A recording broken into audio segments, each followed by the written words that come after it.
C'est toujours un plaisir de vous retrouver pour la Tribune des éditos, l'émission qui donne uniquement la parole aux professionnels des médias pour décrypter, analyser et parcourir l'actualité nationale et internationale, bien sûr à travers les commentaires et aussi les analyses des différents médias partenaires. La Tribune des éditos aborde aujourd'hui 3 sujets sur la table: le rapport d'audit de l'Autorité supérieure de contrôle d'État et de lutte contre la corruption ASE-LC. En seconde partie, le caractère irréversible du retrait de la CEDEAO rappelé par le Burkina, le Mali et le Niger en cours de semaine. Et enfin, crise politique au Sénégal, il a mal à sa démocratie. Et pour le décryptage de ces sujets, je suis accompagné par 3 professionnels de médias. À ma droite, nous avons Boukari Ouba, journaliste au journal d'investigation Le Reporter, Idriss Koumbem, journaliste à la radio Liberté, et aussi Michael Tougri, rédacteur en chef de True TV.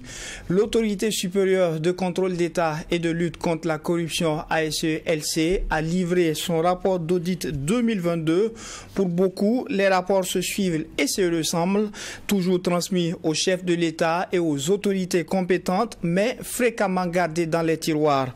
Quel est le sort qui sera réservé au rapport de 2022? La question se pose, et surtout dans un contexte où le chef de l'État a annoncé une année de lutte contre la corruption pour 2024. Boukari Ouba, je commence par vous. Le rapport a été présenté à la presse nationale. On peut le dire, c'est tout de même une première. On a enfin un rapport d'audit sur la gestion comptable et financière du ministère en charge de la Défense nationale. Vous, qu'est-ce que vous pensez de ce rapport au niveau du ministère? Merci.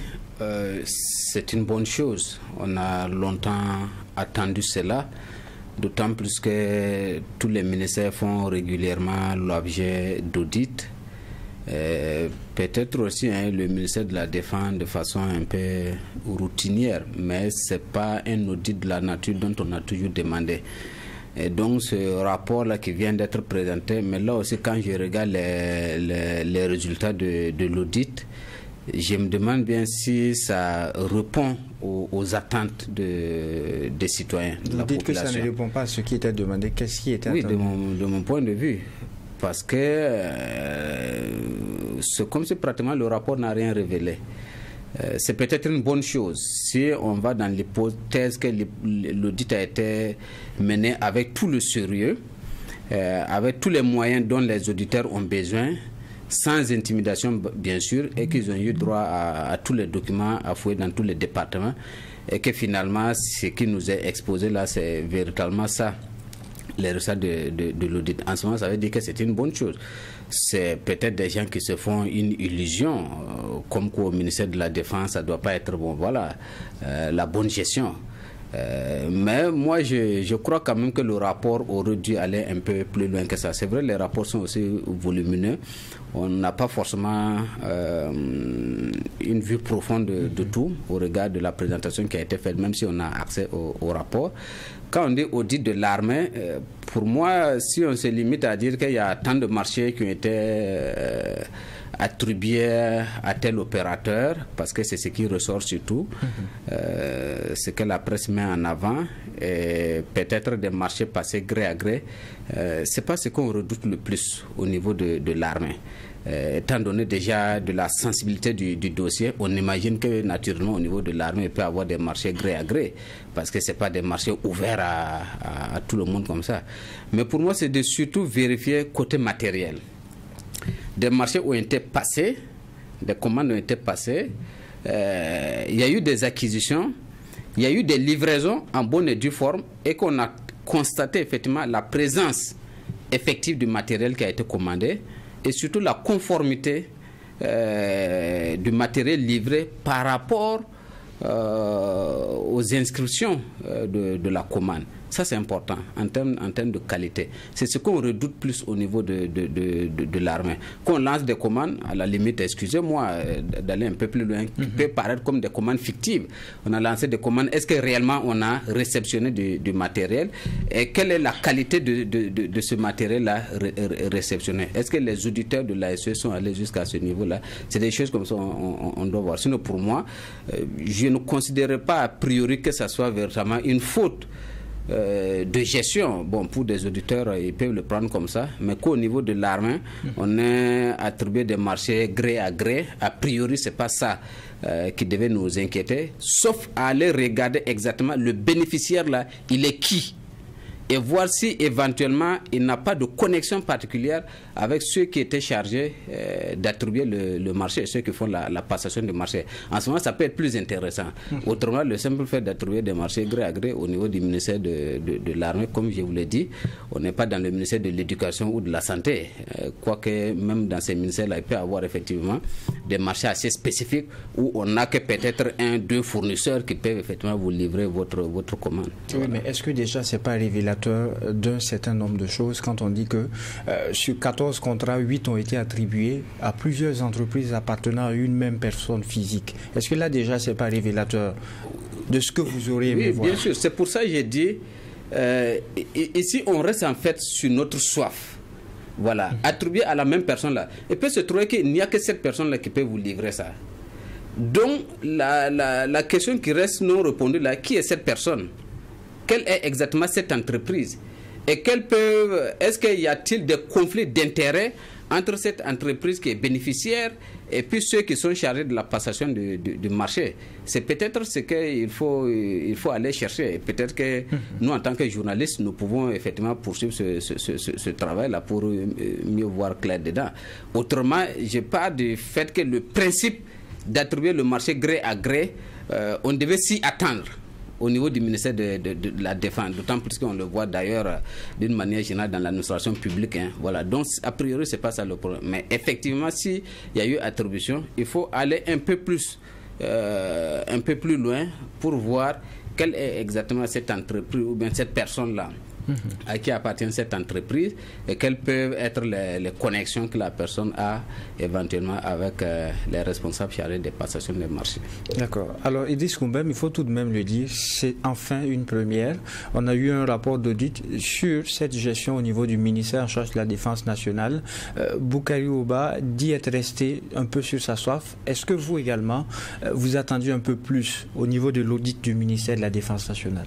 Alors, c'est pratiquement le même sentiment que nous avons eu lorsque nous avons pris connaissance du contenu du rapport en ce qui concerne le ministère de la Défense nationale et des anciens combattants. Maintenant, il faut dire que nous sommes dans un contexte un peu particulier qui est le contexte de crise sécuritaire où au niveau du ministère de la Défense, il y a beaucoup de commandes qui ont été faites et pour lesquelles les gens voudraient avoir plus de précision. La question ou bien les questions qu'ils se posaient sont légitimes et fondées, ce d'autant plus que quand vous prenez la période là, qui a été concernée par l'audit, c'est de 2016 à 2021. Alors, vous comprendrez qu'à partir de cette période-là, le budget du ministère en charge de la Défense a quelquefois même triplé, sinon quadruplé. Et c'est passé pratiquement à 80, aller à 100, jusqu'à 400. Et il nous apprend tout dernièrement, lors des interviews du chef de l'État, qui disait qu'il n'y avait pas d'armement. Voilà, en 2023, lors de ces interviews. C'est-à-dire que si le budget a connu des augmentations, c'était pour l'équipement des forces de défense et de sécurité. Et même récemment, en 2024, il a dit qu'il y a eu des moments où on a été obligé d'aller louer du matériel. Ça pose effectivement la question qu'il se posait, qui est de savoir est-ce qu'une chose est de lancer les marchés et une chose aussi est de savoir si ces marchés-là ont été convenablement exécutés sur le terrain et que le matériel existe. C'est là toute la pertinence de la question. Donc, je crois qu'au niveau de l'ASE-LC, lors de la conférence de presse, ils n'ont pas, les gens ont cherché à comprendre qui était cette personne ou cette entreprise services-là qui avaient été bénéficiaires des marchés à hauteur de 75 milliards. Et ils disent que bon, pour le moment, ils ne peuvent pas dévoiler l'identité de la personne ou de l'entreprise et qu'il y aura des enquêtes plus approfondies, peut-être au niveau de la justice aussi. Donc, on reste sur notre soif. Sinon, dans l'ensemble, ce que l'on a vu, ce sont des fautes de gestion, notamment comment on devrait passer les marchés. Voilà, se retrouve quelqu'un qui est ordonnateur du marché, qui est au niveau aussi de l'intendance militaire, le directeur notamment, c'est ressorti, qui n'avait pas en tout cas, il n'a pas respecté en tout cas certaines matières en matière de passation de marché. On peut dire que ce sont des fautes de gestion, mais pour ce qu'on attendait le plus, voilà, c'est de savoir si réellement il y a eu des acquis et que c'est conforme. Ici aussi, il y a eu entre-temps, vous avez vu qu'on a commandé des hélicoptères de combat. Après, on a dit que c'était des hélicoptères civils, qu'on n'arrivait pas à mener le débat. Alors que si vous avez facturé en tant qu'hélicoptère de combat et qu'on vous livre un hélicoptère civil, voilà, c'est ça on voudrait savoir et il faut que le travail soit approfondi pour situer ses responsabilités et porter aussi à la connaissance du public, voilà, de ce qui s'est passé au niveau des marchés, au niveau du ministère de la Défense. Donc, pour me résumer, je dirais que je reste sur ma soif tout en espérant que je crois que ça continue et on espère que ça va concerner aussi la période de 2022 et de 2023 pour situer en tout cas les éventuels cas, je vais dire, de malversation ou de faute de gestion dans ce que concerne le ministère en charge de la Défense. D'accord. Alors, Michael Touglé, on parle de grosses insuffisances dans ce rapport d'audit au niveau du ministère en charge de la Défense nationale. Est-ce que, nonobstant tout, vous trouvez satisfaction dans le rapport qui a été mené? Oui, moi je trouve une satisfaction parce que le défi pour l'ASE-LC, c'est de pouvoir mener d'abord l'audit. C'est-à-dire que le fait même d'arriver à percer un peu le ministère de la Défense, parce qu'on disait que c'était un ministère qui était intouchable. Lorsque vous voulez partir, on vous oppose le fameux secret défense. Vous ne pouvez pas auditer ce ministère-là. Mais le fait que l'ASE-LC puisse avoir quelques éléments d'information, notamment sur les questions de gestion, de passation de marchés publics, ça c'est déjà bien. Maintenant, les éléments qu'on soulève Les autres l'ont dit, ils estiment qu'on n'est pas allé au fond des choses. Boukari Oba est resté encore sur sa soif par rapport à un certain nombre de choses. La vérification du matériel, est-ce que c'était conforme? Qui est cette personne-là qui a pu bénéficier par exemple de ces 8 marchés à hauteur de 75 milliards de francs CFA? Moi, je ne suis pas sûr que c'est du rôle de l'ASE-LC de vérifier peut-être la conformité du matériel militaire. Je ne suis pas sûr que peut-être qu'il y a des experts militaires. Ça ne devrait pas ressortir dans le rapport pour vous?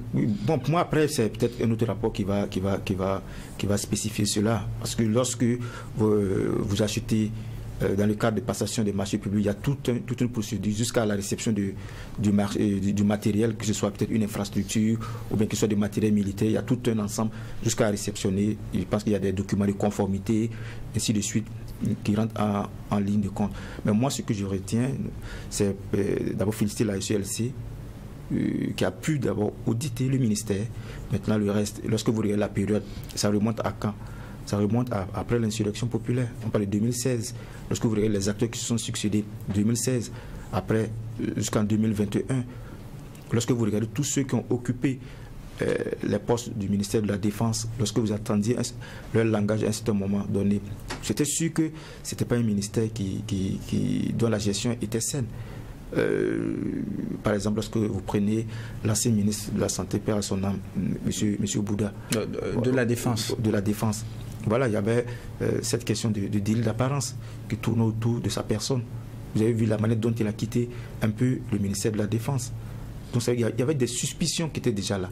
Même après, je pense que lorsque Chiripsi est venu, voilà, à chaque fois, on vous opposait la question de secret défense. Donc c'est vrai que et puis c'était un ministère aussi stratégique. Il y a des questions de sensibilité.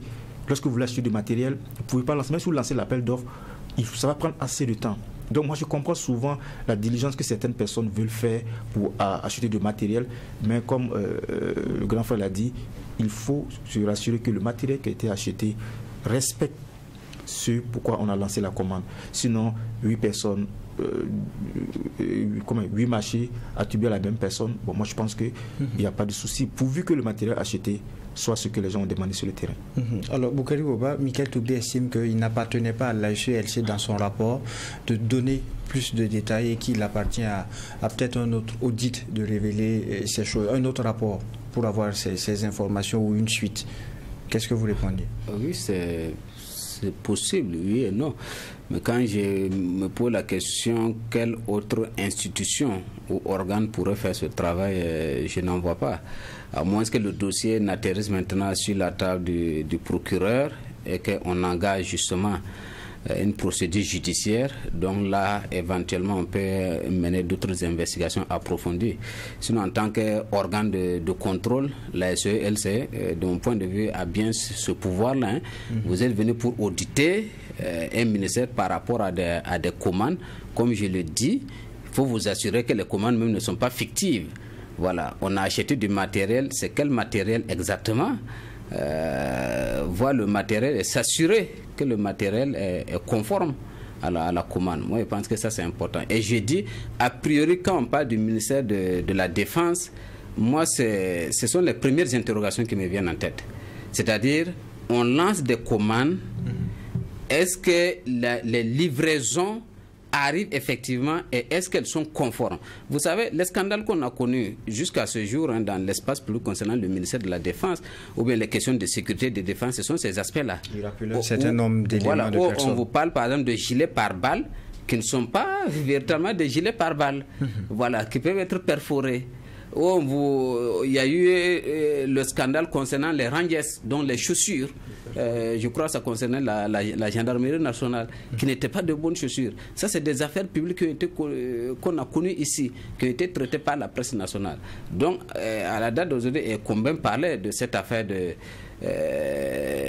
d'avions militaires. Voilà, on veut un avion de combat, au lieu de payer un avion armé, on commande d'abord un avion civil qui va venir et puis on va armer par la suite.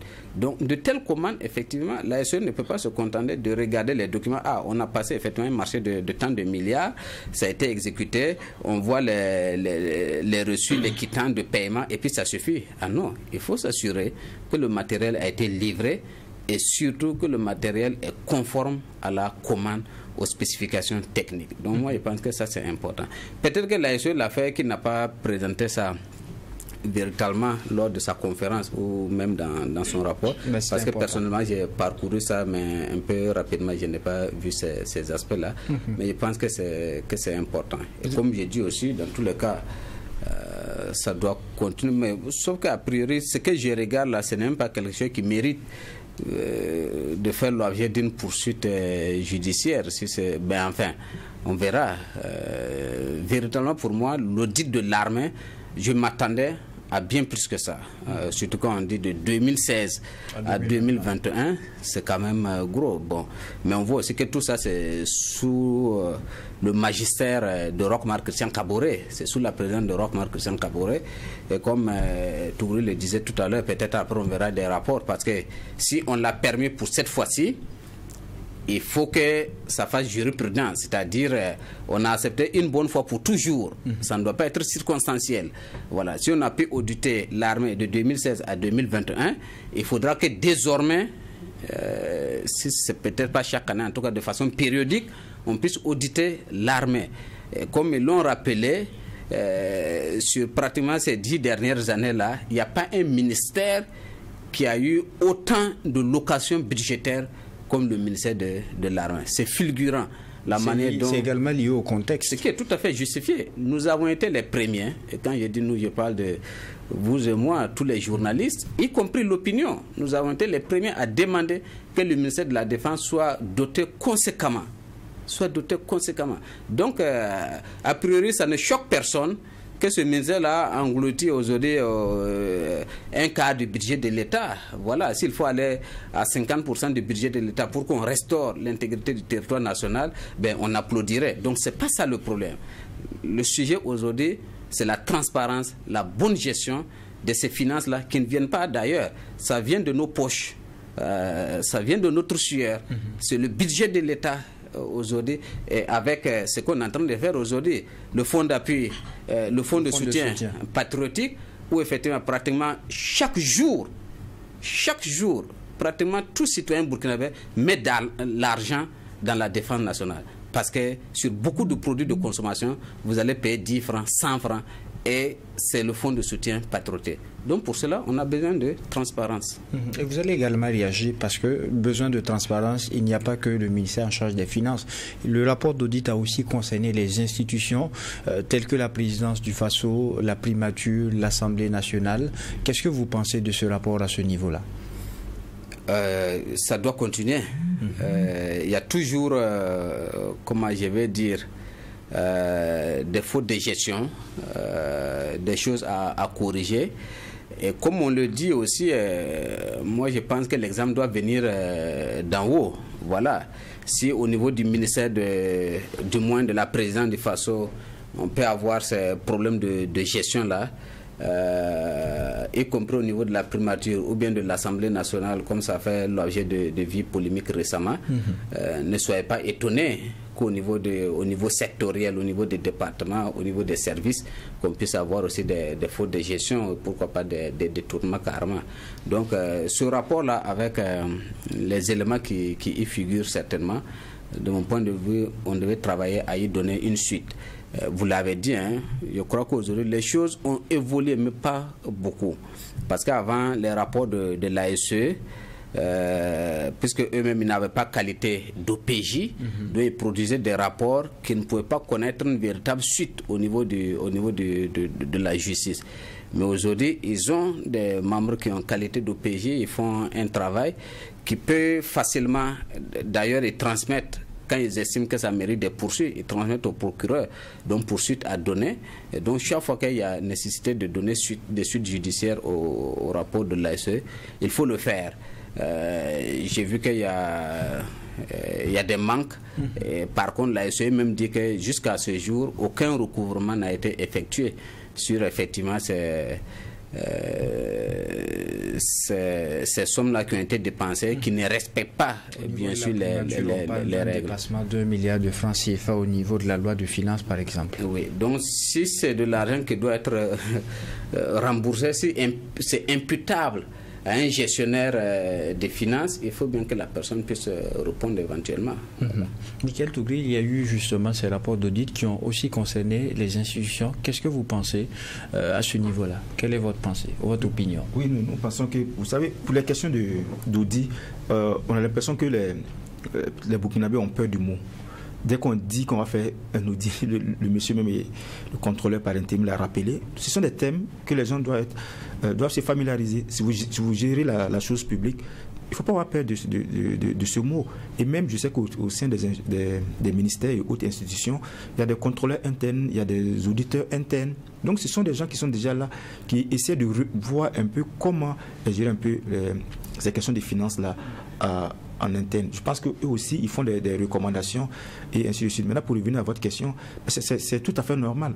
Parce que lorsque on confie de l'argent public à une institution, il faut bien la gérer. C'est ce que les gens demandent. Parce que nous sommes un pays assez pauvre.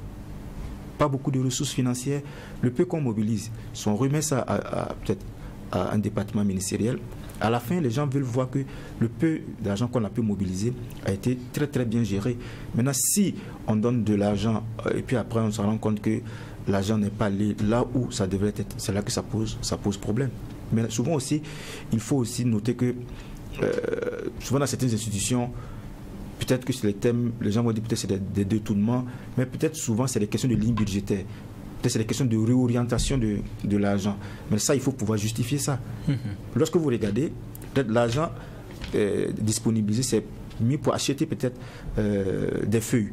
Après, on s'en rend compte que l'argent a été utilisé pour acheter peut-être des stylos qui étaient peut-être une priorité peut-être dans l'institution.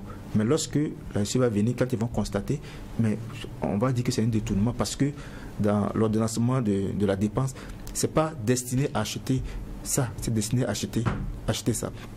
Donc moi, c'est au niveau des tests, il faut essayer de voir, dès qu'on essaie d'utiliser des sommes qui ne sont pas réservé à autre chose. Il faut pouvoir expliquer. Et puis, je pense que tout ça devrait pouvoir entrer dans notre... Et puis, il faut que tous ceux qui détiennent, qui gèrent la chose publique, il faut qu'ils se mettent en tête qu'ils doivent vraiment monter les pattes blanches et gérer de façon la redevabilité. Et puis, avec beaucoup de rigueur, le peu de ressources que nous avons. Alors, Idriss Koumbem, au niveau de l'exécutif, il y a au total 21 ministères qui ont été audités.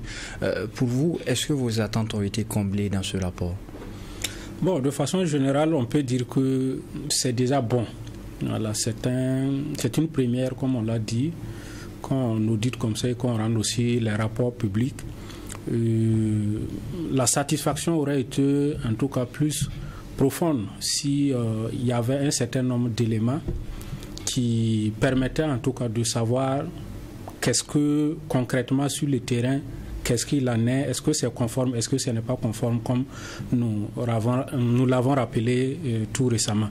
Mais tout compte fait, il faut dire qu'il y a aussi des motifs de satisfaction, parce que ça a été ressorti que sur un certain nombre de dossiers, il y a eu des suites judiciaires qui ont été données, notamment au niveau de la Banque agricole. Vous vous souviendrez le procès avec l'ex-DG Semboro. C'était suite à ces dénonciations. Le cas du Conseil régional des Hauts-Bassins. Voilà, c'est justement suite aussi à ces enquêtes. Et il y a aussi le cas de la contrebande de carburant qui a été jugé aussi. Donc tout ça, ce sont des enquêtes, des révélations de l'ASE-LC qui a également aussi envoyé les dossiers au niveau de la justice et qui a connu des suites. Donc, sur ce point-là, on peut être satisfait et on souhaite en tout cas que, parce qu'il est ressorti qu'il y a beaucoup de dossiers aussi qui sont toujours en instance, que ces dossiers-là aussi puissent connaître des suites judiciaires et que les responsabilités soient situées et que ceux qui se sont rendus coupables de quelques infractions quelconques là puissent répondre devant la loi. Donc c'est tout ce que nous souhaitons, et également que ces audits-là s'étendent encore sur les périodes qui restent, parce qu'il y a 2022, il y a 2023, voilà, et que nous puissions avoir en tout cas une lecture claire des dépenses, du fonctionnement et aussi de la commande publique pendant ce temps-là. Alors, Boukari Boba, je le disais en début d'émission, les rapports de ce type, il y en a beaucoup, mais pour la plupart, ils traînent dans les tiroirs. Qu'est-ce qui explique cet état de fait quand on essaie de regarder au Burkina? Est-ce que c'est les moyens qui ne sont pas mis à la disposition des organes chargés du contrôle, ou est-ce les moyens qui manquent au niveau de l'organe judiciaire? Oui, généralement, le problème, c'est le suivi. Parce que les rapports de l'ASE, généralement, sont assortis de recommandations. Bien sûr. Et généralement, dans les recommandations, on retrouve par exemple les moyens de corriger ou alors, en tout cas, de faire en sorte que l'État entre dans ses fonds. Et donc, ces recommandations doivent faire l'objet de suivi, parce qu'on doit savoir à qui la recommandation s'adresse et qui vérifie qu'effectivement elle a été mise en œuvre. Si c'est un dossier qui doit faire l'objet de suite judiciaire, il faut que le dossier arrive chez le procureur et que la procédure soit enclenchée.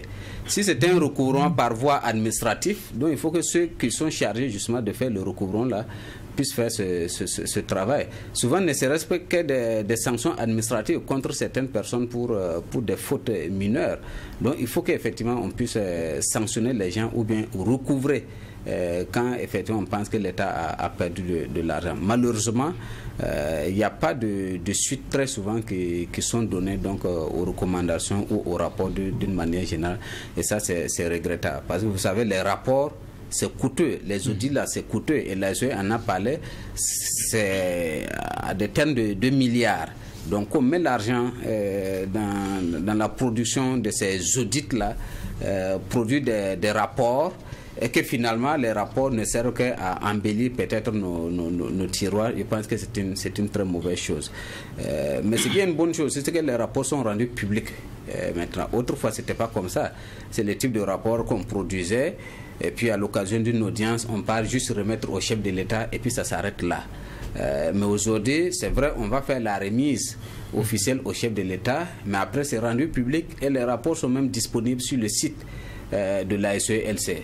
Donc il faut que nous, en tant que citoyens, nous journalistes, nous, organisations de la société civile, que d'autres acteurs aussi d'une certaine manière prennent le relais de l'ASE.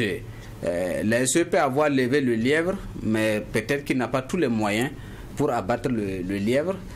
On est nombreux, il y a plusieurs acteurs et chacun a un rôle à jouer. Il faut que chacun puisse jouer véritablement son rôle.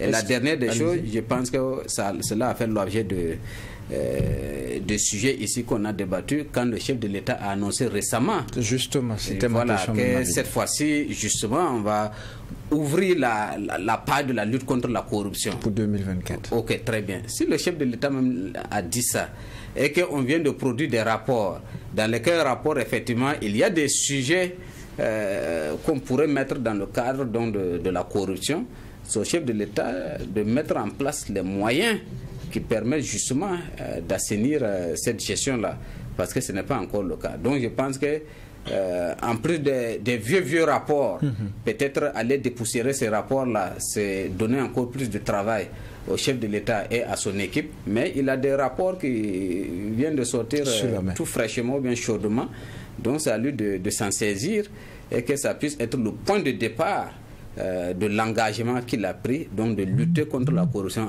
en 2024. Donc je pense que l'année commence bien pour lui. D'accord. Alors Idriss Koumbem, avec vous, on va passer au second sujet. Retenu pour la tribune des éditos, à travers des communiqués, les gouvernements du Burkina, du Mali et du Niger ont rappelé le caractère irréversible de leur retrait de l'instance sous-régionale, la CEDEAO.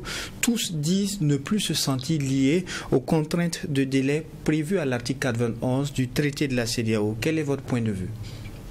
Bon, c'est une information que nous avons aussi appris, comme tout le monde d'ailleurs sur les réseaux sociaux, les communiqués d'abord du Mali, du Burkina, après du Niger, concernant la situation, parce que lorsqu'ils ont rendu public la décision de se retirer de la CEDEAO avait dit que la notification devrait suivre une procédure qui était qu'elle devrait être écrite et qu'il fallait une année après pour se retirer. C'est que la notification apparemment a été faite après par les différents pays. Mais la CEDEAO, en tout cas, rebelote pour revenir sur la question et que pour, en tout cas, les trois pays, déjà, c'est irréversible, il n'y a plus rien à attendre. Maintenant, la question des délais. La CEDEAO a elle-même violé ce texte. C'est juste. À travers les sanctions. À travers les sanctions, on peut être d'accord pour dire que ça, c'est un élément et que la CEDEAO a violé. Mais ce n'est pas en quittant qu'on corrige cette sanction. Pour vous, il est clair, vous êtes d'accord avec ce Oui, je peux être d'accord, parce que selon les textes aussi de la CEDEAO, les sanctions économiques et autres ne figurent pas. Maintenant, si la CEDEAO a outrepassé et qu'on dit qu'on quitte parce que la CEDEAO a violé peut-être un principe, je ne vois pas en quoi ça résout le problème. Au contraire, ça reste en même temps. Parce que les sanctions, quand vous quittez, vous n'êtes plus de l'espace. C'est comme si la sanction maintenant perdure officiellement et légitimement maintenant, légalement maintenant, parce que vous n'êtes plus de l'espace. Donc ça ne résout pas le problème des sanctions. Mais déjà sur cette question, la CEDEAO ne reconnaît pas avoir violé les textes, notamment en marge de la réunion extraordinaire du Conseil de médiation et de sécurité qui s'est achevée jeudi dernier. La CEDEAO estime que les sanctions sont ancrées dans les protocoles de la CEDEAO dont les trois pays sont signataires. Bon, ça reste à vérifier. Si également les sanctions économiques, ce que l'on pouvait savoir, c'est dans l'espace UEMOA, parce que les questions économiques sont plus discutées à ce niveau. Maintenant, si au niveau de la CEDEAO aussi a donné un argumentaire pour se défendre, et c'est justement ce qui concerne le Niger, et qu'il a même expliqué aussi à l'issue de cette rencontre-là du jeudi, que s'il y avait en tout cas une feuille de route de la transition, elle allait lever en tout cas ces sanctions économiques. Mais quoi qu'on le dise, il faut se dire que ces sanctions-là sont contre-productives, surtout les sanctions économiques, parce que vous ne pouvez pas prendre la question politique, venir infliger tout un peuple qui vit souvent déjà dans des situations compliquées. Donc sur cet aspect, il faudrait aussi qu'au niveau de la CEDEAO, on soit beaucoup plus regardant sur ces questions-là. Mais ça ne devrait pas être le motif qu'on brandit pour dire qu'on quitte la CEDEAO, parce que sur telle question, la CEDEAO n'a pas eu un œil. Regardant sur notre situation, on a sanctionné un tel pays et ça ne devrait pas être la sanction. moi je trouve que ce motif-là n'est pas valable. Et la CEDEAO l'a rappelé hier, que peut-être ce sont justement les questions de contrainte de temps, parce que ça c'est sur le volet politique, le retour à l'ordre constitutionnel normal.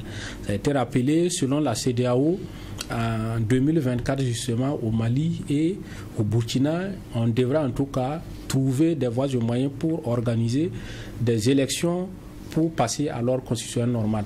Et c'est dans le communiqué de la CEDEAO également qu'on nous apprend qu'au Mali, c'est pour des raisons techniques et qu'au Burkina, c'est par l'aggravation de la situation sécuritaire. Ce qui est sorti justement du communiqué d'hier, du jeudi de la CEDEAO, dit qu'au Burkina, ce qui a avancé, que c'était la situation sécuritaire qu'on jugeait en tout cas très dégradée, qui ne permettait pas de tenir des élections. Donc, alors que sur le terrain actuellement, sur la question sécuritaire, en tout cas, il y a des promesses ou bien du discours qui tendent à faire comprendre qu'en tout cas, la situation sécuritaire s'améliore très bien et que, voilà, aller là, ça va beaucoup mieux. Donc, tout qu'on fait, lorsqu'on met dans la balance, c'est une situation qui crée une autre situation, c'est d'autant plus qu'actuellement, la CEDEAO ne peut même plus parler du calendrier. Aller là, la négociation de la CEDEAO et que ces pays-là reviennent. Donc, elle ne peut pas en même temps mener le combat pour que ces pays réintègrent la CEDEAO et en même temps demander la question des élections. Donc, tout qu'on fait, ça peut profiter à ces pays-là. Pourtant, si l'on se réfère à l'article 91 du traité de la CEDEAO, durant même les une année où il faudra attendre avant de quitter officiellement la CEDEAO, on est tenu tout de même au respect des engagements. Exactement, c'est ça qui fait dire qu'on se retrouve dans un imbroglio où on ne sait pas d'abord quelle sera l'issue. Parce que pour la CEDEAO, nous sommes toujours membres. Quand j'ai dit nous, le Burkina, le Mali, le Niger, sont toujours membres de la CEDEAO. Alors que ces pays, c'est irréversible, c'est à partir du moment où ils ont fait l'annonce, c'est avec effet immédiat, il n'y a plus rien à attendre. Sauf que si on veut respecter texte pour texte, comme ils l'ont dit que la CEDEAO a violé, c'est que aussi il y a des textes de la CEDEAO, notamment je crois l'article 91 qui dit clairement aussi qu'il faut une notification écrite et une année après. Ce qui a été fait. Voilà, si vous n'êtes plus revenu sur votre position, on considère que vous avez quitté définitivement. Alors que dans notre cas, ce n'est pas. Maintenant, est-ce que dans les textes de la CEDEAO, il y avait des possibilités de quitter avec effet immédiat? Ça, je ne le crois pas. Donc, texte pour texte aussi, sur ce coup-là, on pourrait nous dire aussi que l'on a violé aussi ce texte-là. Maintenant, tout compte fait, je crois que les différents chefs d'État, comme il y a un qui l'a dit, il ne faut pas transporter une bagarre peut-être des chefs d'État et l'imposer à tous les peuples, aux différents peuples, parce qu'il n'y a pas, en tout cas, de désaccord ou bien Vous faites allusion au président béninois. Patrice Talon, qui a fait une conférence de presse où il avait évoqué toutes ces questions-là pour transposer et pour mettre en tout cas les différents peuples dans la souffrance. Je crois qu'ils vont trouver des voies et moyens nécessaires et que de part et d'autre, il y aura des concessions pour qu'on puisse trouver des solutions qui puissent répondre aux aspirations, aux volontés des peuples des différents pays. Michael Tougri, pour vous, quelle est l'analyse de la situation que vous faites? On a ces trois pays, le Burkina, le Mali et le Niger, qui ont exprimé le caractère irréversible de leur décision de quitter la CEDEAO, qui ont dénoncé un certain nombre de choses qui les conduisent à ne plus se sentir liés aux contraintes de délai telles que prévues par l'article 91. Vous avez une CEDEAO qui répond à la suite d'un sommet, d'une réunion ministérielle et qui dit exactement que la CEDEAO estime que les sanctions sont ancrées dans les protocoles de la CEDEAO dont les trois pays sont signataires. Quelle est l'analyse que vous faites? Oui, nous avons lu avec beaucoup d'intérêt. Mais lorsque vous regardez, la CEDEAO a la légitimité et la légalité. Les tests, la légalité. Mais est-ce que sur le terrain, cette légitimité-là y est? Vous parlez des sanctions? Je parle des sanctions. Lorsque vous regardez notamment la sanction qui fâche le plus, c'est celui du Niger. Lorsque vous regardez un peu du Niger, le pays est pratiquement à terre, vous infligez toutes ces sanctions, vous coupez l'électricité, vous fermez tout est fermé. Nous étions le Burkina Faso et le Mali qui ont apporté secours au Niger. Aujourd'hui, mais c'était une porte ouverte pour le terrorisme dans le Sahel. Mais est-ce que la CEDEAO n'est pas dans son rôle en termes de condamnation d'un coup d'État qui s'est opéré dans un pays? Ce n'est pas la condamnation qui pose problème. Ce qui suit la condamnation, c'est la prise de sanctions, justement. Mais regardez les sanctions. Regardez ce qu'il faut faire. Il faut d'abord stabiliser le pays. Imaginez s'il y avait intervention militaire au Niger, on débarquait le régime militaire en place. C'est ce qu'on a fait en Libye. On s'est jeté dans une aventure, on a déstabilisé la Libye. Aujourd'hui, qui paye ce prix-là? On va s'asseoir encore, on va dire non, on va débarquer les militaires au Niger. On sait quand est-ce que la guerre commence, mais on ne saura jamais quand est-ce que la guerre va prendre fin. Au Niger, il y a eu des soldats français au Niger, ils n'ont pas pu stabiliser le Niger. Il y a d'autres forces au Niger, ils n'arrivent pas à stabiliser le Niger. Vous voulez déstabiliser le Niger pour que qui paye bon, pour parler comme le président, ce service après-vente. Le Burkina Faso sera déstabilisé, le Mali, le Bénin, le Togo. Et ça va finir où? Ça va finir vers le Ghana et la Côte d'Ivoire. Donc, c'est ce que les gens ont toujours dit. Lorsque vous voulez prendre des sanctions, c'est vrai, vous pouvez prendre toutes les sanctions que vous voulez. Mais attention, il faut analyser la situation de chaque pays pour voir. Le Burkina Faso, nous, on n'a pas eu ces sanctions-là. Le Mali aussi n'a pas eu ces sanctions.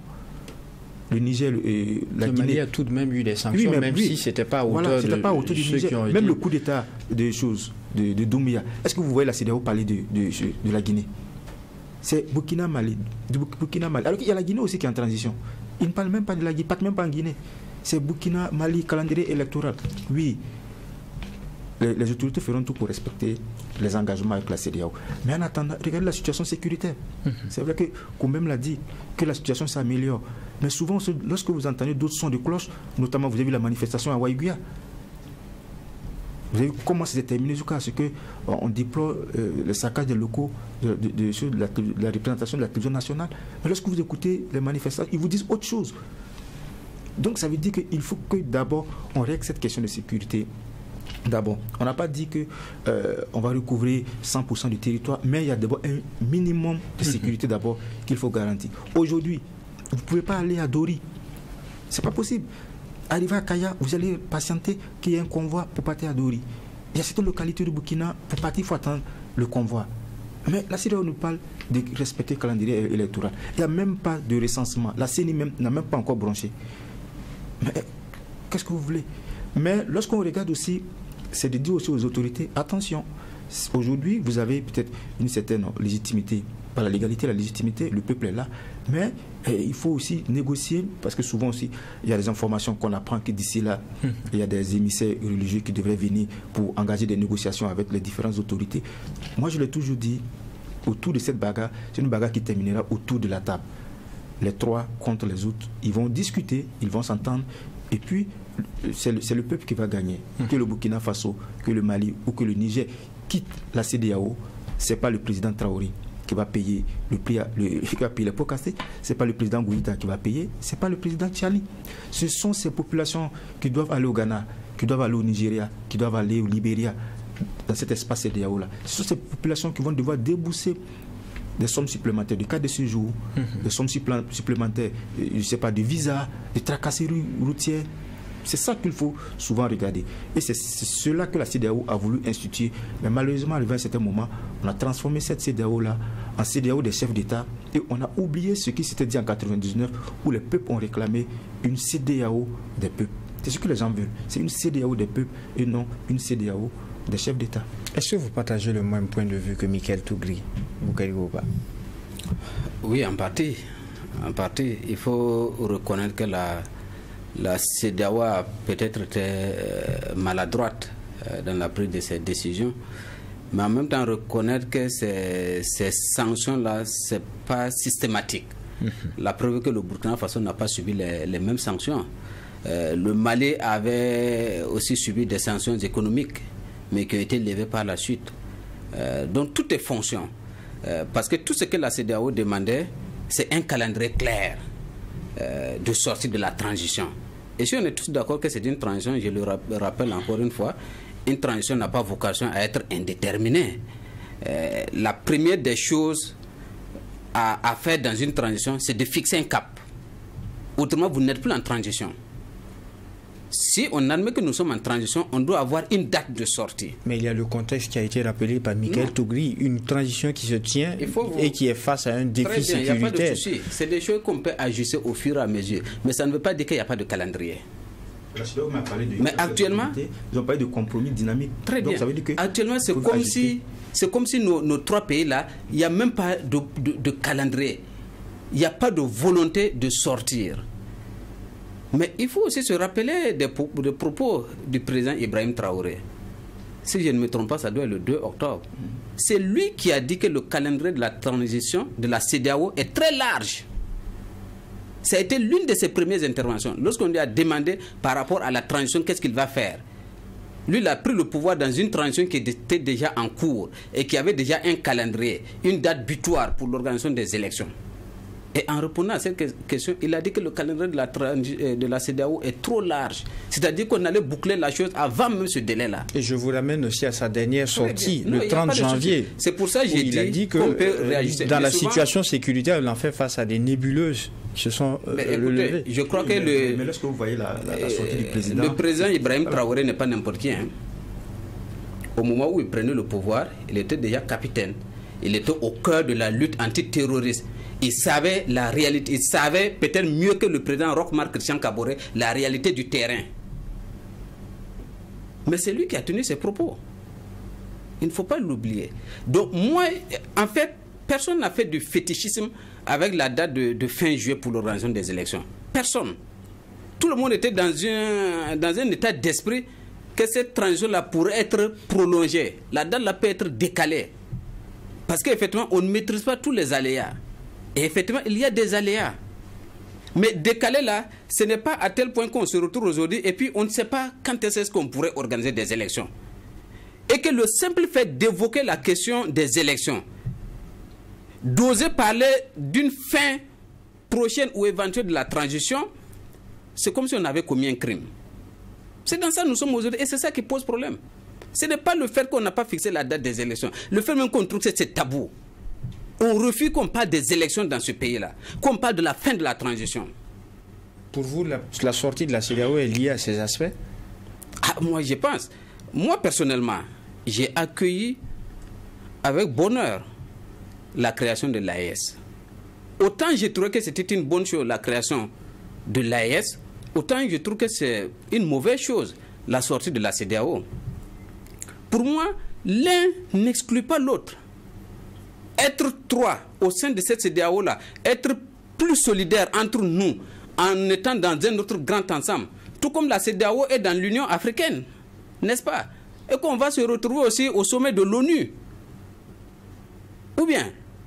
Donc ça n'empêche pas d'être au sein de la CEDEAO en étant AES. C'est-à-dire que nous estimons que nous avons des problèmes communs. Nous avons des populations qui partagent les mêmes réalités.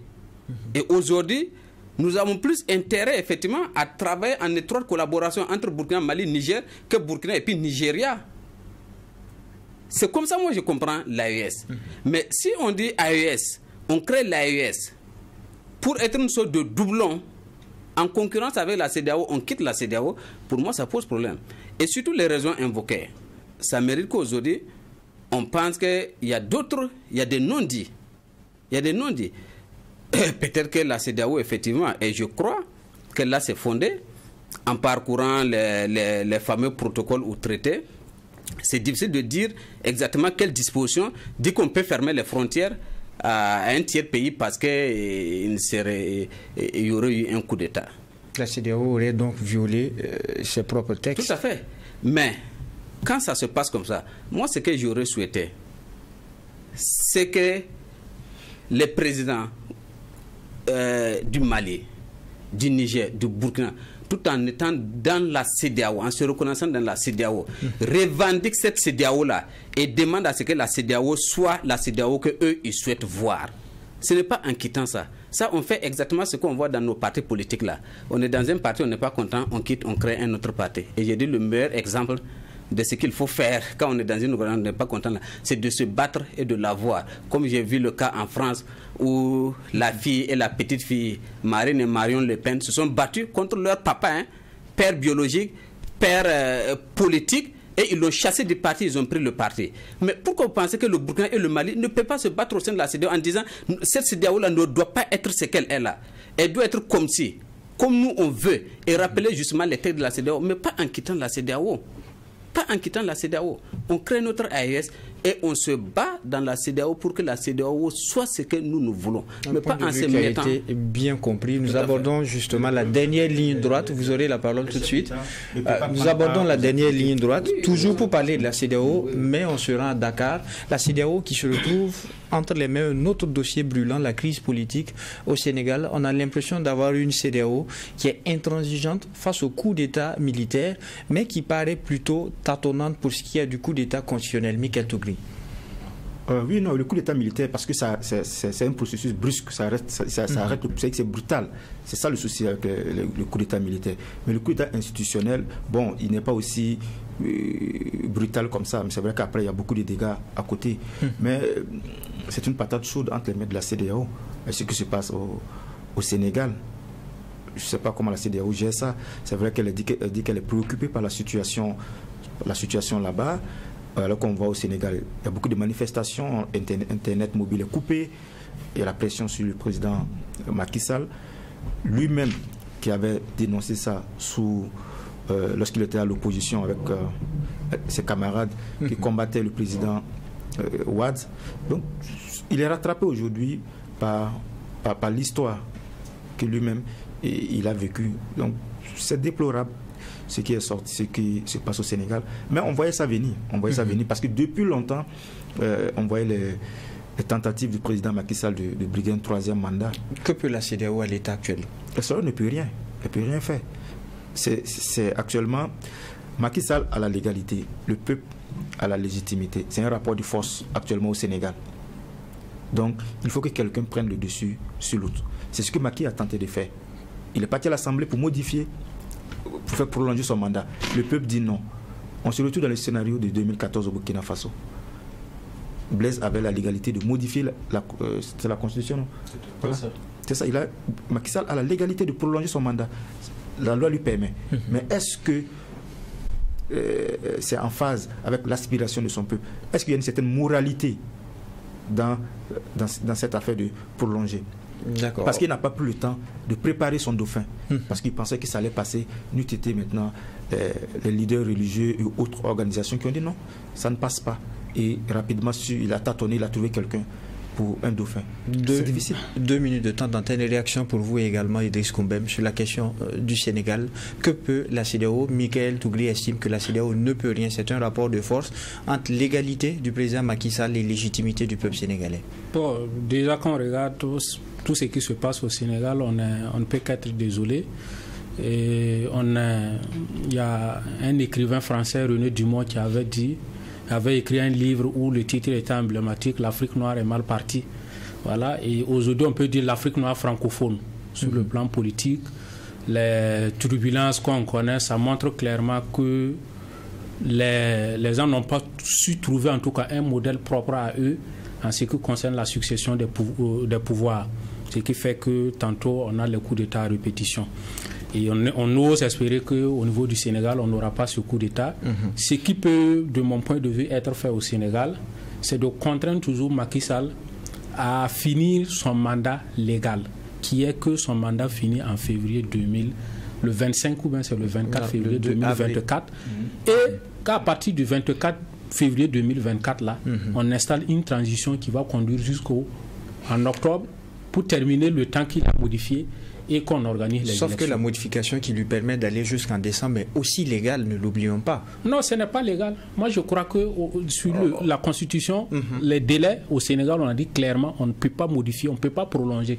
Donc, c'est un passage en force que Macky Sall a fait et qu'il a organisé les députés de façon chaotique, qui sont allés voter en excluant l'opposition et c'est passé. Donc, ce n'est pas légal du tout. On termine l'émission avec la dernière opinion. Oui, allez-y, Boukari Oba.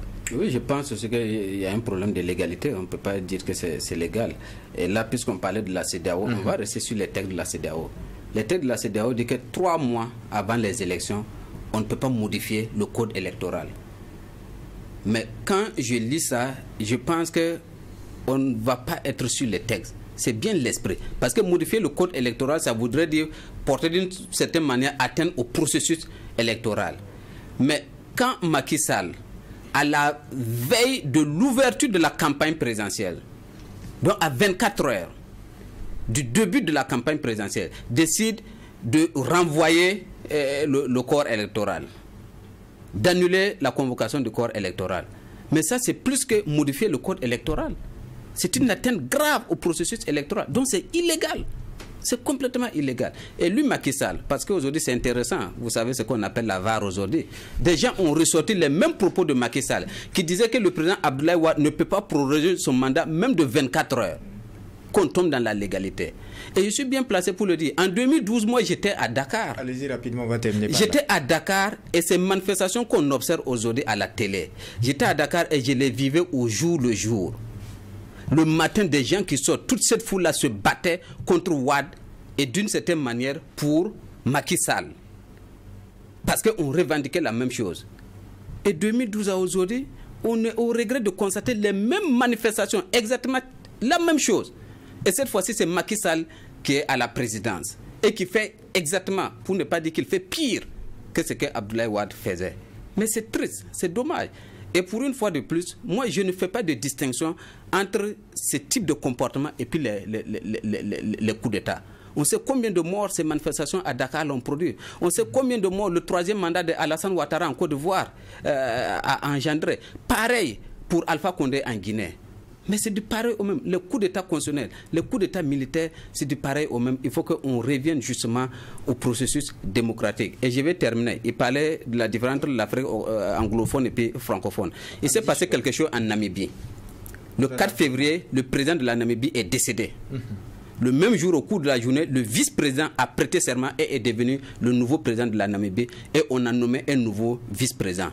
À peine si les Burkinabés savent qu'il s'est passé quelque chose en Namibie. Un autre exemple qui pourrait être suivi. Et nous mettons ainsi fin à l'émission La Tribune des éditos, l'émission qui donne uniquement la parole aux professionnels des médias. Merci à vous, chers confrères, pour avoir fait ce déplacement. Merci à vous, téléspectateurs et auditeurs. On se retrouve le week-end prochain pour un autre numéro, mais d'ici là, portez-vous bien.